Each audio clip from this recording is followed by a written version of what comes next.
Pinagpalang araw pong muli mula po dito sa Blessed Hills Sun Integrated Farm. Today, magkakaroon po tayo ng talaga dito sa farm. Yan po yung digital platform scale na pwede namin gamitin sa pagkikilo ng aming pong grow out na mga baboy. Lalo na yung mga malalaking mga kikiluhin. So this is a 300 kilo capacity digital platform scale. Binili ko sa Lazada, as I mentioned.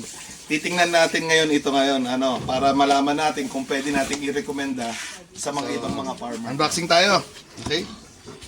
Kita nyo, as makikita nyo, wala pa siyang talagang silyadong-silyado to. At okay naman, meron siyang tinatawag na bubble wrap. Makikita natin today kung okay ba to. Bagong kakampi at bagong magagamit natin dito sa farm natin. So dito, itong ating digital weighing scale ay merong manual. Ayan. Okay naman siya. English naman yung manual niya.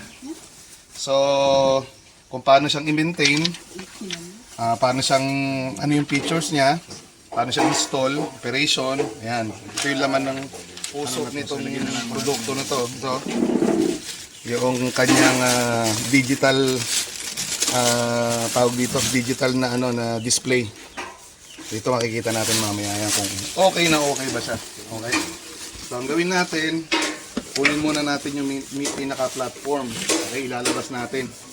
So medyo mabigat naman siya, medyo solid na. Mapapansin niyo, meron siyang lock dito kanina, hindi ba tinaas ko?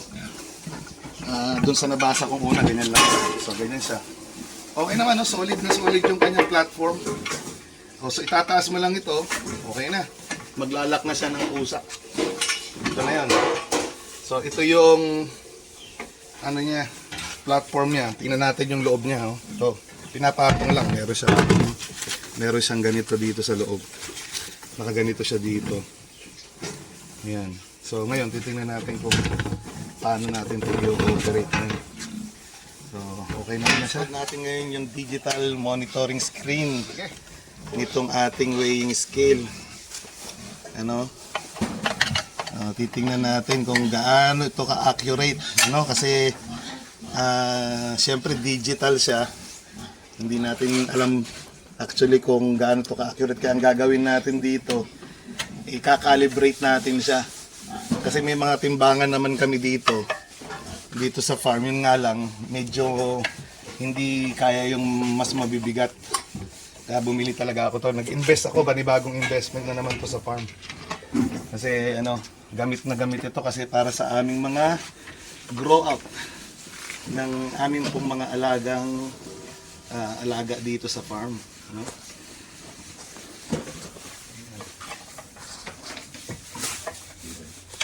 Okay, so na-install na natin yung yung digital monitor niya. Lalagay na natin tong platform kaya di patong lang siya ganyan lang to. Ayan, papatong natin.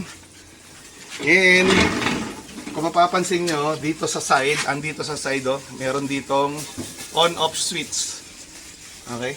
Pa-focus natin. Andito yung on-off switch niya, ayan protected siya kasi meron siyang cover na na jelly-like na case, Parang siya, para hindi siya mabasa. Ayan. So, ang gagawin natin ngayon, i-on na natin and on natin to tapos ipa-focus ni kung ayan, i-on na natin siya. Ayun, tumunog sabi niya. Ayan, tingnan natin ngayon. May kasama siyang kung kamusta charger. Kasi nga, digital to, meron siyang charger. Okay? Binili ko talaga ito purposely para sa mga baboy namin kasi yung crib ng baboy kapag mag-harvest kami, ilalagay namin dito. Yan. So, for testing, yan. Meron akong mga kasama dito ngayon, di ba? Yan yung mga kabataan natin, yung mga kapamilya natin. Kasi, kami ngayon nag-harvest kami ng mga, harvest namin dito sa, mga gulay namin sa farm. Meron tayong mga bilog na talong, ayan. Tapos, meron tayong mga sili. panigang, sili, talong. Ito may mga order na to eh. Okay, itong mga product namin na ito ay kayang-kaya na itong kiluhan namin. Itong kiluhan namin to. Ang capacity niya 10 kilos. So okay lang naman yan. Okay? Meron pa kami ditong kiluhan na pang 2 kilos lang pero para sa mas maano na naman. Kaya ang gagawin natin, gagamitin natin itong mga yon para matesting natin yung ating digital digital na platform scale na to. Fuji so, na manual na kiluhan 100 kilogram capacity. So for purposes ng accuracy, tingnan natin So subukan natin ngayon itong ating digital weighing scale. Ako muna. So according dito, ako ay 99.8. Okay, 99.8 kilo. Okay. Ang bigat ko. Weight reveal. Okay. So tingnan natin dito. Ilan?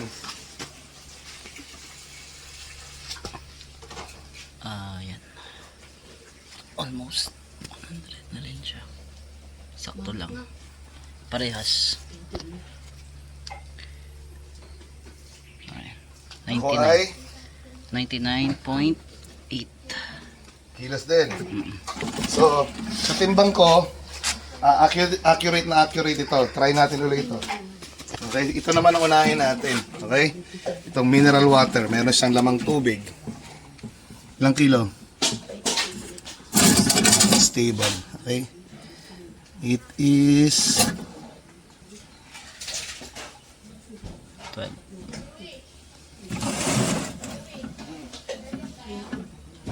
Tubig. 12 point something na kilo. Tapos, ilagay natin to.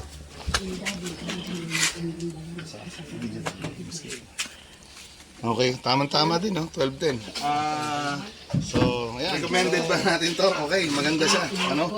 Okay, so, makakatulong na naman ito sa farm. Panibago na naman nating investment sa farm ngayon itong ating digital weighing scale. May pang-kilo na tayo ngayon gagamitin para sa ating mga alagang baboy, special alagang baboy at iba pang mabibigat na bagay nakikiluhin natin dito sa farm. So minsan pa, sana nakatulong po sa inyo at kung meron kayong katanungan, pag-message lang kayo sa akin o sa pamagitan ng comment sa video na to. God bless po sa inyo lahat.